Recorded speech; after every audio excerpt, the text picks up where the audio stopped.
श्रृंखला, जिसमें हम आपको मिलवाते हैं हिंदी साहित्याकाश के महान कवियों से। आज हम जिन कवि से आपको मिलवाने जा रहे हैं, पहले उनकी कविता की यह पंक्तियां सुनिए। नर हो न निराश करो मन को, कुछ काम करो, कुछ काम करो, जग में रहकर कुछ नाम करो, यह जन्म हुआ किस अर्थ आओ, समझो जिसमें यह व्यर्थ न हो। इन पंक्तियों के माध्यम से आप समझ ही गए होंगे कि हम किस महान कवि की बात कर रहे हैं। जी हाँ, हम बात कर रहे हैं भारत के राष्ट्रीय कवि मैथिली शरण गुप्त की। आइए चलते हैं मैथिली शरण गुप्त जी की जन्म और शिक्षा की ओर।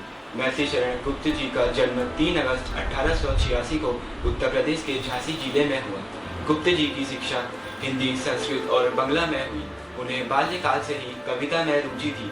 महात्मा गांधी ने उन्हें राष्ट्रीय कवि की उपाधि भी दी थी। आइए जानते हैं मैथिली शरण गुप्त जी की रचनाओं के बारे में। गुप्त जी ने अनेक काव्य ग्रंथों की रचना की, जिसमें साकेत, पंचवटी, भारत भारतीय उनकी प्रमुख रचनाओं में शुमार है।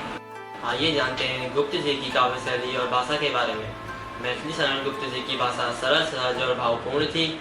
उनकी कविताओं में देशभक्ति, सामाजिक चेतना की झलक मिलती थी।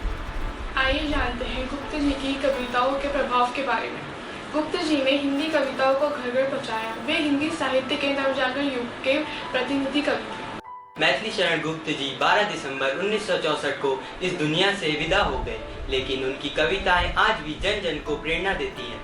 उनका जीवन और साहित्य हमें यह सिखाता है कि भाषा के माध्यम से हम अपने समाज और देश दोनों की सेवा कर सकते हैं। इसी तरह के अन्य महान कवियों की जानकारी के लिए जुड़े रहें CAN न्यूज़ चैनल के साथ। धन्यवाद।